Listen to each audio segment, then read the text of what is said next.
몇 해 전에 미국의 컬러니스트들이 색다른 조사를 하여 그 결과를 발표한 적이 있습니다. 그 조사는 기독교인과 비기독교인들의 차이점이 무엇인가? 그 가운데 하나가 뭐냐면 봉사 참가 지수에 관한 조사입니다.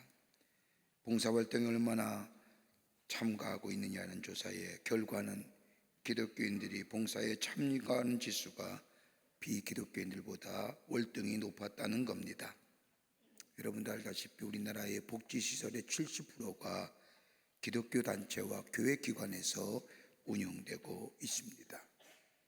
어려운 이웃을 향한 봉사의 손길, 주님 우리를 사랑하듯이 어렵고 힘든 이들에 대하여 사랑을 베푸는 그것이 바로 기독교가 많은 부분을 차지했다는 겁니다.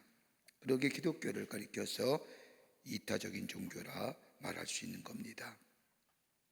두 번째는 다른 사람에 대한 포용력에 관한 문제입니다. 다른 나라의 사람이나 문화에 대하여 그리고 가난한 자와 부자 사이에 얼마나 포용력이 있느냐고 조사해 봤더니 기독교인들이 비기독교인들보다 월등히 높았다는 겁니다. 얼마 전 뉴욕에서 목회하시는 목사님을 만나 이야기하는 도중에 목사님 말에 의하면 뉴욕이라고 하는 그 도시에 무려 세계의 100나라 이상의 사람들이 이주해 와 산다는 겁니다. 놀라지 않습니까? 100나라가. 그러면서 하시는 말씀이 뉴욕의 맨하탄의 한 초등학교에 학교 다니는 학생을 대상을 조사해 봤더니 무려 그 맨하탄에 있는 한 초등학교에 네이티브 스피커, 그러니까 자기 나라의 말을 사용하는 그 언어의 수가 무려 140개라는 겁니다. 기독교는 배타적인 종교가 아니라 관용의 종교입니다. 다른 사람에 대하여 배타적이거나 무시하지 않는 인격적인 종교가 우리 기독교입니다. 그러기에 다른 사람에 대하여 차별하지 않고 받아들이고 수용하는 수용성에 대하여 다른 종교보다 기독교가 월등히 높았다는 겁니다. 세 번째는 가정 안정지수에 대한 조사였습니다. 아이들이 부모의 뜻을 따라 가정에서 성실하게 잘 지내고 있는지 조사해 봤더니 기독교인들의 가정이 비기독교인들의 가정보다 가정의 안정지수에서 높았다는 겁니다.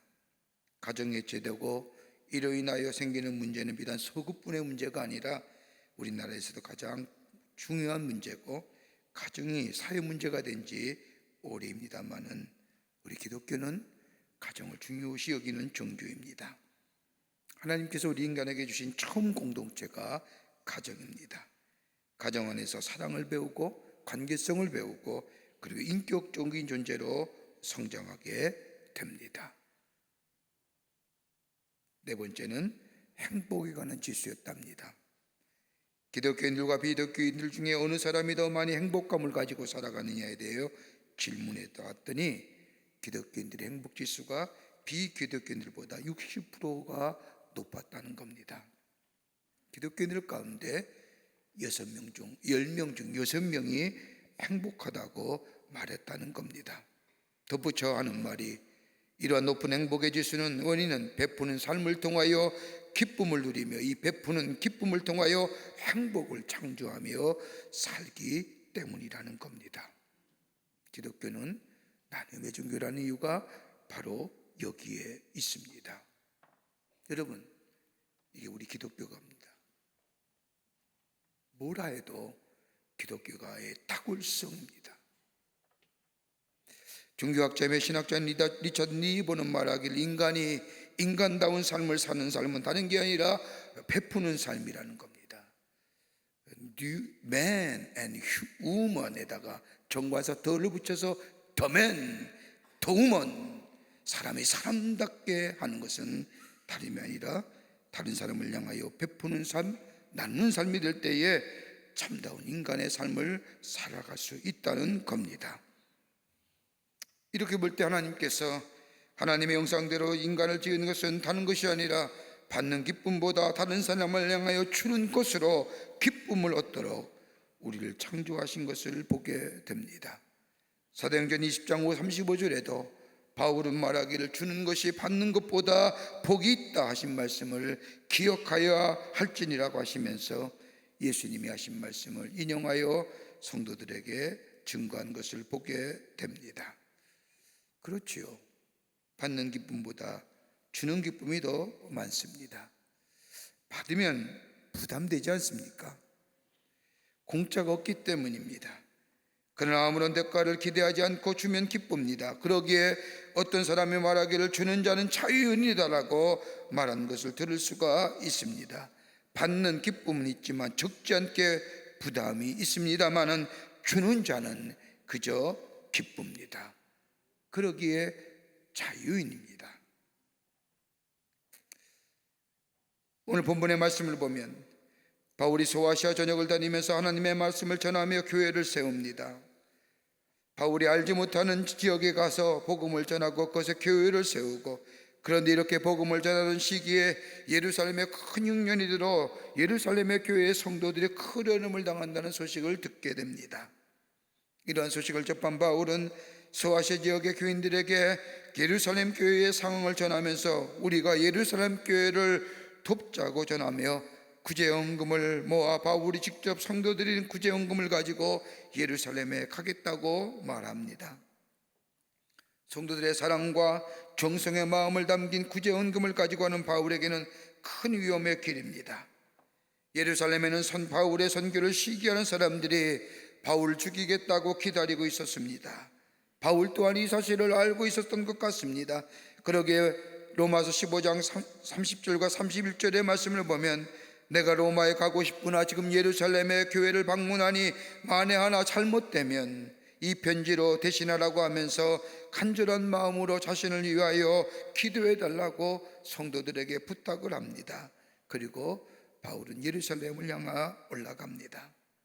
그 다음의 일들은 오늘 본문이 로마서에는 나타나지 않지만 사도행전 24장 이후의 말씀을 보면 예루살렘의 유대교 지도자들이 모함을 빠뜨려 잡히고 공의의 재판을 받고, 그리고 벨렉스와 베스도 아그리빠 유대 왕에게 재판을 받으며 천국에는 죄수의 몸으로 로마에 가 가이사에게 재판을 받게 됩니다. 성도들의 사랑과 정성을 담은 구제연금을 가지고 예루살렘으로 가는 바울은 오늘 31절에 이렇게 기도를 부탁합니다. 예루살렘에 대하여 내가 섬기는 일을 성도들이 받을 만하게 하고, 예루살렘 교회를 위해 섬기는 일이 뭘까요? 바울이만 했던 섬겼던 일들이 어떤 것일까요? 다만 성도들의 헌금을 모아서 예루살렘 교회에 흉년이 들어 그것을 돕는 것으로 섬겼다는 일로 이야기한 것일까요? 아마 그것은 아닐 겁니다. 바울이 섬기고자 했던 일들, 섬길 일이 어떤 것일까요? 오늘 우리 교회가 세워진 지 66주년이 되는 해입니다. 60년 전에 장춘돈의 저 고야산 절터에 찬바람에 물던 그 11월 그 첫째 주일에 신실한 성도들이 함께 모여 가만히 주머니를 깔고 예배드렸던 그 시작이 바로 광림교회의 시작입니다. 그 당시 우리 교회가 광림교회라 이름이라 붙여진 것은 다름이 아니라 광화문의 광자와 쌍림동의 쌍자를 림동에 림자를 붙여서 광림교회라 이름을 명하고 예배드리는 공동체가 시작이 된 겁니다. 감독님이 오셔서 우리 교회 이름을 성서적 관점에서 어떻게 우리가 해석할까 기도하던 중에 출애굽기 3장에 나오는 모세가 불타는 가시나무 가운데 하나님의 음성을 들었던 것처럼 영어를 버닝 부쉬라는 교회라 이름을 명하고, 불타는 가시나무 가운데 하나님의 음성을 듣던 모세처럼 이 혼탁한 세상 가운데 하나님의 음성을 들을 뿐만 아니라 그 음성 가운데 우리에게 주신 하나님의 사명을 감당하며 하나님 나라의 확장을 위해 쓰임받고자 광림교회 버닝부시라 이름을 명하며 이제껏 달려왔습니다. 때마다 시마다 하나님께서 우리를 통해 재단을 통하여 하시고자 하는 일들을 말씀하시며 민감한 마음으로 깨어있는 마음으로 그 음성에 응답하며 하나님의 거룩한 역사를 감당해왔던 우리 광림교회가 지금 돌아보면 하나님의 놀라운 은혜와 하나님의 역사하심이 이 재단의 풍성했음을 돌아보면서 하나님 앞에 감사와 영광과 찬송을 돌리게 됩니다. 여기까지 인도해 주신 하나님, 내적으로는 말씀과 기도 그리고 성령의 충만함을 통하여 우리의 삶 속에 하나님의 놀라운 은혜를 경험하며 날마다 새로워지는 하나님 나라의 공동체일 뿐만 아니라 받은 은혜와 사랑을 간직한 것이 아니라 다른 사람에게, 저 지구촌에 사는 모든 이들에게 하나님의 놀라운 복음의 역사를 이루게 하시고 증거케 하신 그 하나님을 다시금 찬양하며 영광을 돌리게 됩니다. 바울이 섬겼던 일이 어떤 것일까요? 오늘 우리가 섬기는 일이 어떤 것들일까요? 수많은 열매를 맺게 하시고 하나님의 거룩한 역사를 이루어 가신 이 광림 공동체를 통하여, 예배 공동체를 통하여 하나님이 원하시는 일이 어떤 일일까요? 오늘 본문의 말씀을 통해서 우리 함께 말씀을 나누며 새롭게 새로운 시대를, 새로운 역사를 써나가는 우리 교회와 또 모든 성도가 되기를 바라는 간절한 마음으로 몇 가지로 함께 말씀을 나누며 은혜 받기를 원합니다.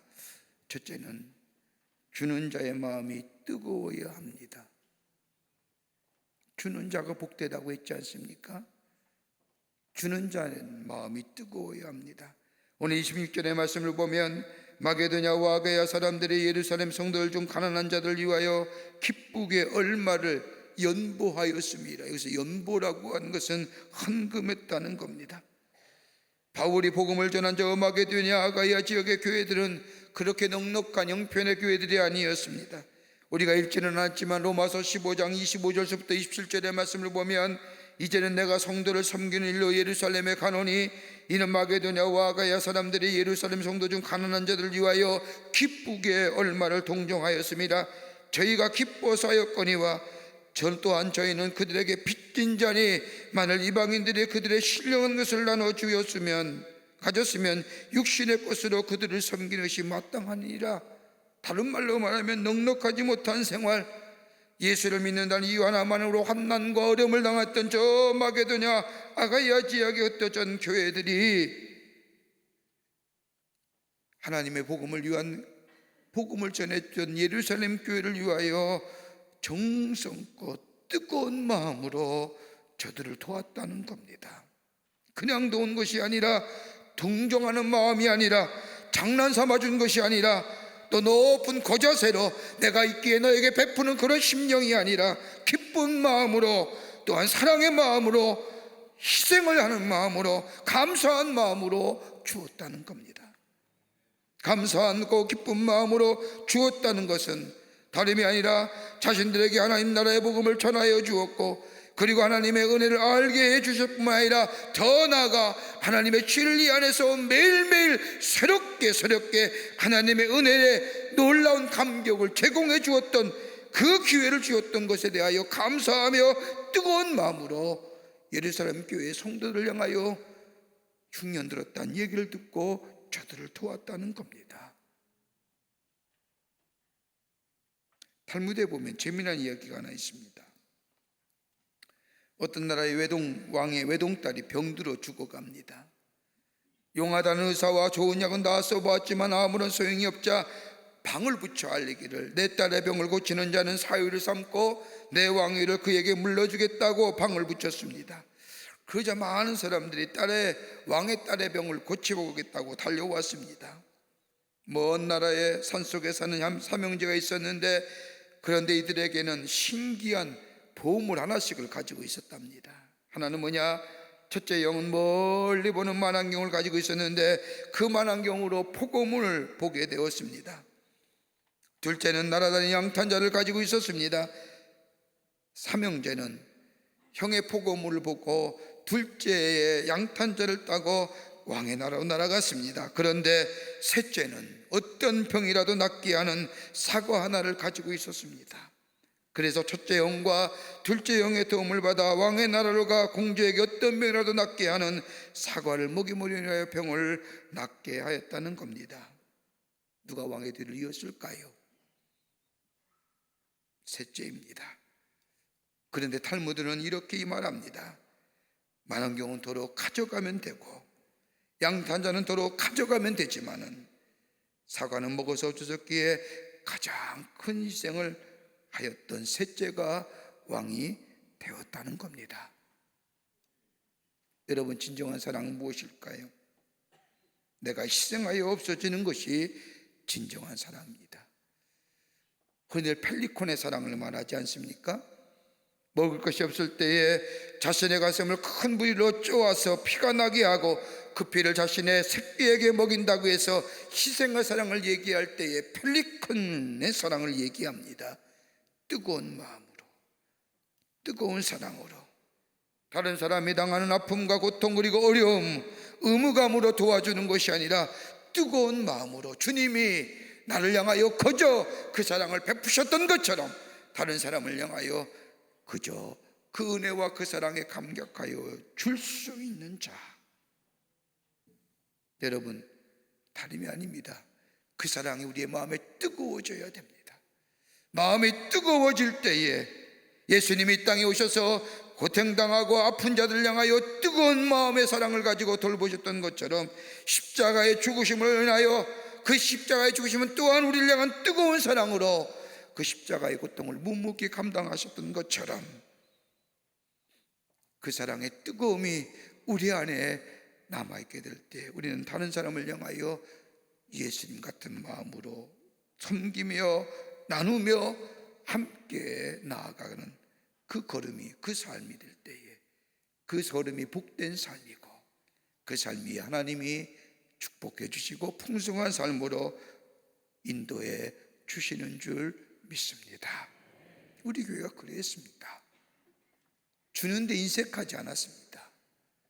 주님이 우리에게 베푸신 그 은혜와 사랑이 그 뜨거운 마음이 여전히 우리 교회 안에 모든 성도들 안에 녹아져 있기에 다른 사람을 향하여 뜨거운 마음으로 섬기며 주는데 인색하지 않은 그 놀라운 그 마음이 오늘 우리 제단이 이렇게 하나님의 위대한 역사를 이뤄가는 복된 제단이 된 줄 믿습니다. 두 번째는요, 기쁜 마음으로 주어야 합니다. 주되 기뻐야 합니다. 오늘 본문에 나오는 마게도냐와 아게에 흩어진 교회들, 예루살렘 교회를 돕는데 기쁜 마음으로 했다는 것, 다른 마음으로 말로 말하면 아무런 보상 없는 마음으로 예루살렘 교회를 도왔다는 겁니다. 여러분, 신앙생활에서 가장 여러분 시험 들게 하는 것이 무엇인지 아십니까? 보상의 심리입니다. 여러분, 이것만큼 시험 드는 게 없습니다. 여러분들의 믿음에 자리 잡으면 쉽게 넘어져 시험 들게 하죠. 교회를 위한 봉사도, 교회를 위한 헌신도 여러분 다른 사람에게 보이기 위한 봉사와 헌신이 아닙니다. 하나님을 위한 일이지 않습니까? 하나님의 부르신 목적을 위한 일이 아닙니까? 여러분, 우리를 왜 부르셨을까요? 왜 하나님의 자녀로 삼으셨을까요? 왜 우리에게 하나님의 자녀일 뿐만 아니라 하나님 나라의 권세 맡은 자로 하나님을 아바 아버지라 부르며 하나님 앞에 모자 나아가 하나님을 부를 수 있는 이 놀라운 은혜와 특권을 주신 이유가 어떠실까요? 우리에게 부르신 목적이 있습니다. 그건 다름이 아니라 나의 적은 것들을 통하여 하나님의 이름이 높여짐과 동시에 나의 귀한 봉사와 헌신을 통하여 하나님 나라가 이 땅에 선포될 뿐만 아니라 나의 정성과 나의 믿음을 통하여 하나님의 이름의 영광을 받으시는 그런 삶을, 그런 인생을 살기 위해서 하나님 우리를 부르신 겁니다. 그러기 우리에게 구원을 주셨고요, 우리에게 하나님의 자녀라 일컬음 주셨고 하나님을 아바 아버지라 부르시며 내 삶의 어려움과 역경과 어려움이 있을 때에 하나님 앞에 나아가 하나님 앞에 기도할 수 있는 응답의 역사를 주신 이유도 바로 여기에 있는 겁니다. 그런데 보상 바라는 마음, 대가를 바라는 마음, 주의 일을 감당하며 여러분 여기에 시험 듣지요. 그러니까 거기에 뭐예요? 무리수 드는 거예요. 오버하는 겁니다. 그러면 우리에게 병리적 현상이 찾아와요. 이기적으로 일하게 됩니다. 정욕적으로 주의를 하고요, 욕심으로 주의를 합니다. 그리고 그 욕심이 안 채워지면, 이기적인 마음에 충족이 안 되면 뭐예요? 교회 떠나요. 이처럼 어리석은 일이 어디 있습니까? 여러분, 교회 공동체라는 건 내 마음에 다 맞아야만이 되는가? 그건 여러분이 만들어가는 공동체지요. 하나님 나라의 공동체입니다. 하나님이 중심이 되어야 되고 하나님의 뜻에 부합한 공동체가 돼야지요. 내 마음에 안 든다고요? 내 뜻대로 되어지지 않는다고요? 2, 3부 때는 이런 얘기 말씀 잘 못 드리지만 얼마 전에 제가 충격적인 얘기 들었습니다. 지금 나라가 이렇게 됐는데 어려운 가운데 집사님 두 분이 교회를 안 나온다는 겁니다. 집사님이라고 해서 도대체 무슨 일입니까? 그랬더니 나라가 이렇게 어려운데 왜 교회는 한 번도 나라에 대하여, 그러니까 이 지금의 정부에 하는 일에 대하여 왜 옹호적인 얘기 목사님이 한 번도 안 하시냐고, 왜 못 다른 장로님들과 교인들은 왜 태극기 집회에 나가느냐고. 여러분, 교회 공동체는 그게 아닙니다. 하나님 나라의 말씀을 전하고 하나님 나라의 복음을 전하고요, 거기에 걸맞게 하나님 나라의 백성으로 삶을 살아가게 한, 그래서 이 땅에 하나님 나라가 왕성해지고 하나님 나라가 세워지는 역사를 이루어요.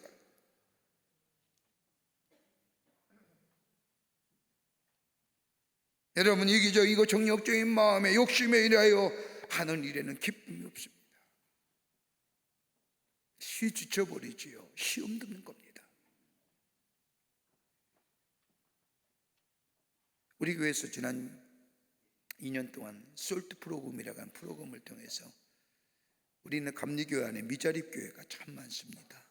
그 미자립교회 가운데 30교회를 우리가 선정해서 저들에게 우리 교회의 성장의 목회를 함께 나누고 또 우리 교회의 많은 것들을 저들에게 제공하고, 그뿐만 아니라 우리가 매달 여러분 한 달에 100만 원씩 30교회에게 2년 동안 지원하면서 동반 성장을 가져오는 솔트 프로그램을 하고 있습니다. 지금까지 약 90교회를 도왔습니다. 2년 동안 30교회씩 3번 3차례 도왔죠. 그 가운데 교회 90교회 가운데 어떤 교회는 자립이 되어서 온전하게 성장하는 교회도 있고요. 처음 시작할 때는 교인이 없어서 쩔쩔맸죠. 어른들만 계셔서 교회가 활기가 없었는데 솔트 프로그램에 참여하고 우리 교회에 함께 모여서 목회를 배우면서 그러면서 교회가 부흥하고 성장하기 시작하는데 지금은 50명이 가까이 모이는 거예요. 지역사회를 위해서 헌신하고 섬기는 공동체. 그러면서 이제 결말에 올해가 마지막인데 그분들이 하는 말이 공통적으로 얘기가 있습니다. 다른 교회는 도와주며 생색내는데 다와주민 교회는 교와주면서 어떤 결과를 가져오라고 얘기하는데 광림교회는 그게 하나도 없어서 얼마나 부담감이 적었는지요.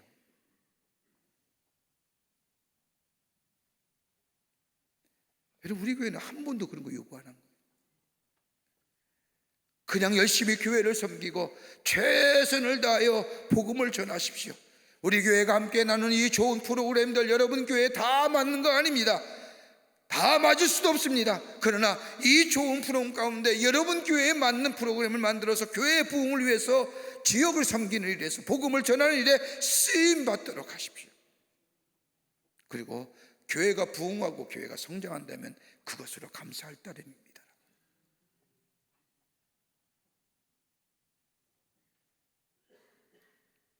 한 번도 저희 교회가 하나님의 일을 하면서 대가를 바라거나 우리의 이름들이 우리의 교회의 이름이 많은 사람에게 알려 한 번도 그런 일이 없습니다. 얼마나 분들이 목사님들이나 선교대에 갔다 오신 분들이 얘기하는 게 뭐냐면 왜 그런 것들 좋은 일을 그 많은 일들을 광림교회 하면서 한 번도 왜 얘기 안 하고 왜 다른 사람에게 알려려고 하지 않습니까? 라고 얘기해요. 알 필요가 없지요. 주님이 하시면 되니까요. 하나님 나라가 확장합니다. 곳곳에 세워진 광림교회의 선교센터나 우리 교회가 하는 선교의 일들 여러분 다른 것 아닙니다. 아무런 대가 없는 겁니다.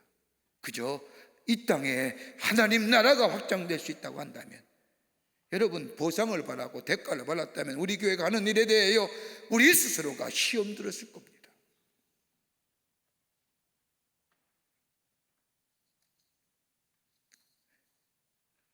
아무런 대가와 보상을 바라지 않고 하나님이 내게 주신 귀한 사명을 넉넉히 감당하는 그 믿음의 공동체.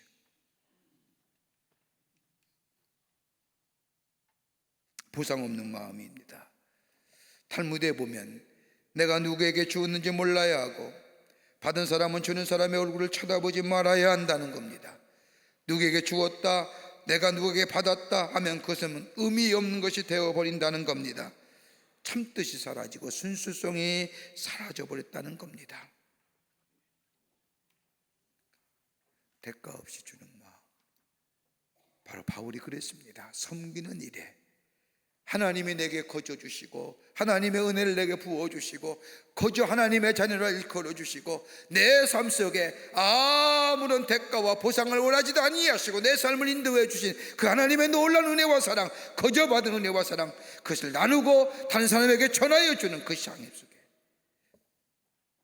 기쁜 마음으로 그 사명 감당하는 자에게 하나님이 더 풍성한 은혜로 하나님의 축복으로 넘치도록 허락해 주시는 줄 믿습니다. 우리 교회가 그랬다는 거예요. 그 열매가 여기 있는 겁니다. 끝으로 감사한 마음으로 해야 할 것입니다. 감사한 마음으로 주의 사명을 감당해야 될 겁니다. 오늘 마게도냐와 아가에 흩어진 교회의 성도들, 예루살렘 교회에 어려움이 있다는 소식을 듣고 예루살렘 교회를 돕는 일에 감사한 마음으로 했다는 겁니다. 기쁜 마음으로 했다는 겁니다. 기쁜 마음이 있다고 하는 것은 그 마음에 감사한 마음이 넘쳐났다는 겁니다. 내게도 다른 사람을 도울 수 있는 기회 주심에 감사했다는 겁니다. 전 것이지만, 넉넉하지 못한 것이지만 다른 사람의 어려움에 도움을 줄 수 있는 기회에 참여케 하신 그 하나님의 은혜에 감사한 마음으로 도왔다는 겁니다. 도울 수 있는 기회가 왔음에도 불구하고 선을 행하지 않는 것은 죄라고 말합니다. 그러기 오늘 갈라디아서 6장 9절 말씀에 선을 행하되 낙심하지 말지니 포기하지 아니하면 때가 이름에 거두리라 하신다는 겁니다. 언젠가는 거둬지는 겁니다. 여러분, 하나님은요 분명하십니다. 때가 이름에 거두십니다. 내 때에 이르지 아니하면 내 후손의 때에 이르지 아니하시면 하나님은 선한 일 기쁜 마음으로 하나님의 거룩한 역사에 동참한 것을 기억하시고 언젠가는 하나님의 때에, 하나님의 알맞은 시간대에 저들의 삶 속에 하나님의 약속의 성취를 이루어 주신다는 겁니다. 이거 믿는 마음이에요. 그러기에 전도서의 말씀을 보면 흐르는 강물에 뭘 던져요? 빵을 던지라는 겁니다. 내가 먹을 빵이지만 그러나 흐르는 강물에 빵을 던져질 때에 그 빵이 다른 사람의 생명을 구하는 역사. 여러분, 우리 교회에 하는 일들을 우리가 자랑을 안 해서 그렇지, 여러분 우리 교회 얼마나 귀한 일들을 하시는지 아십니까? 저는 우리 교회가 66주년을 맞이하면서 뒤돌아보면서 참 하나님께서 우리 재단에 참 축복 많이 하시는구나, 참 기대하시는 게 많구나 생각합니다. 여러분, 다른 교회는 교회 하나 짓는 데 어려워요. 교회 하나 짓는 거 쉽지 않은 일입니다. 교회 안에 지려고 하면 장로님들과 교회가 모여서 끙끙거리다가 어쩌다 하나씩. 근데 우리 교회는 하나님의 은혜 안에서 한 해에 하나씩 교회 짓다시피 하잖아요. 하나님의 성전 짓는 게 쉬운 일이 아닙니다. 성전을 지어놓고 그 교회가 부흥하기를 원하며 그 교회 아름답게 성장하며 그 교회를 통해서 저 지역사회가 하나님 나라의 복음의 역사를 일으키는 재단 되게 하는, 여러분 올해도 우리 재단이 기도하는 대로 이루어져 갑니다. 저 블라디보스톡의 선교센터가 거의 마무리되어 갑니다. 내년 따뜻한 봄날이 오면 봉헌 예배 드릴 것이고, 저 몽골은 11월 마지막 주일날 26일 주일날 봉헌 예배로 우리가 하나님 앞에 봉헌할 예정입니다. 또 수도원의 아름다운 저 성전은 아름답게 새롭게 리모델링하여 12월 22일 날 봉헌 예배 드릴 예정입니다. 하나님의 귀한 역사예요. 어떻게 하는 겁니까? 우리 안에 받은 은혜에 감사한 마음이 있기에, 감사한 마음이 있기에 하나님의 나라의 거룩한 공동체로서 주의 사명하는 마음, 내게 베푸신 은혜와 사랑이 너무너무 귀하고 너무너무 귀하기에 감사한 마음으로 주의 사명을 감당하는 그런 아름다운 믿음의 공동체가 될 때, 하나님이 이 공동체 안에, 이 예배 공동체 안에 하나님의 축복이, 하나님의 놀라운 은혜가, 풍성한 은혜가 넘쳐나고 주의 영광을 드러내는 아름다운 공동체가 되는 것을 보게 됩니다. 감사함이 넘쳐날 때요, 거기에는 분열과 나눔이 없습니다. 감사함이 넘쳐나는 공동체 될 때에 거기에 건강함이 있고, 거기에 새로운 미래를 열어가는 새로운 에너지가, 새로운 역동성이 생겨납니다. 감사하는가 넘쳐나는 공동체가 될 때에 다른 사람을 향하여 긍휼과 자비의 마음이 그의 마음속에 넘쳐나게 됩니다. 여러분, 우리의 가정은 어떠신지요? 우리의 삶은 어떤지요? 얼마나 감사하면서 하십니까? 교회 정문을 들어오면, 교회 문을 들어오면, 본당 문을 들어오면 저 1층 입구에 교회, 우리 교회 선교 연합판이 세워져 있습니다. 곳곳에 세워진 교회의 모습들, 우리가 행했던 귀한 선교의 사역들, 그뿐 아니라 우리가 소소히 했던 수많은 섬김의 모습들, 여러분, 무엇이기에 가능한 거예요? 내게 베푸신 은혜가 있기에, 그 마음에 대한 감사가 우리 안에 있기 때문에 하나님의 귀한 사역, 주신 귀한 사명 넉넉히 감당하게 하신 줄을 믿습니다. 감사한 마음. 여러분, 우리의 가정일도 마찬가지죠. 우리 개인들도 마찬가지입니다. 내 안에 감사함이 있습니까? 이 일이 내게 없었더라면, 이 일이 내게 없었더라면, 하나님 내게 이 일을 은혜로 내게 주시지 않았더라면, 여러분, 우리는 뭐 할까요? 어렵고 힘들다 할지라도, 우리의 삶의 여건과 환경이 어렵다 할지라도, 그럼에도 불구하고 내 안에 하나님을 향한 감사한 마음이, 그 은혜와 그 사랑이 베푸신 것에 감사한 마음이, 그 은혜와 사랑이 내게 없었더라면 오늘 내가 이 자리에 있을까라고 하는 내 안에 감사함이 넘쳐나는 믿음의 고백이 될 때, 하나님은 그 감사함의 고백 속에 하나님의 역사를 이루어가게 하시고요, 그로 인하여 우리의 삶 속에 더 넘치는 풍성함과 풍요로움의 역사를 우리에게 허락해 주시는 줄 믿습니다. 우리 교회가 이제껏 이러하듯이 섬기는 일에, 나누는 일에, 그로 인하여 하나님 나라가 이 땅에 널리 선포되어지는 귀한 사명에 앞으로도 더 귀한 역사를 써내려가고 주님을 기쁘시게 하며 주님을 영화롭게 하는 그런 놀라운 일들이 우리 제단 위에 넘쳐나는 귀한 역사에 새로운 하나님의 일들을 이루어가는 여러분과 저와 되시기를, 우리 광림교회단이 되시기를 주의 이름으로 축복합니다. 하나님 감사합니다. 저희들 사랑하시고 하나님의 자녀 삼으심에 감사합니다. 지난 66년의 긴 시간 동안 광림의 제단 위에 함께하여 주셔서 하나님의 거룩한 역사를 이루어가게 하심에 찬송과 영광을 돌려 보냅니다. 이 제단이 더욱더 성령과 말씀과 은혜가 충만하게 하여 주셔서 주의 주신 사명 넉넉히 감당하게 하시고, 주는 자의 기쁨으로, 넉넉한 마음으로, 감사한 마음으로 하나님의 위대한 역사를 새롭게 써내려갈 수 있는 다짐이 있어지는 이 거룩한 시간 되게 하여 주시옵소서.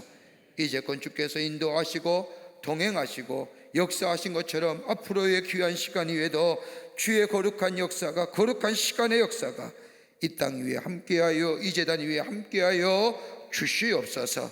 감사드리오며 예수님의 이름으로 기도하옵나이다. 아멘.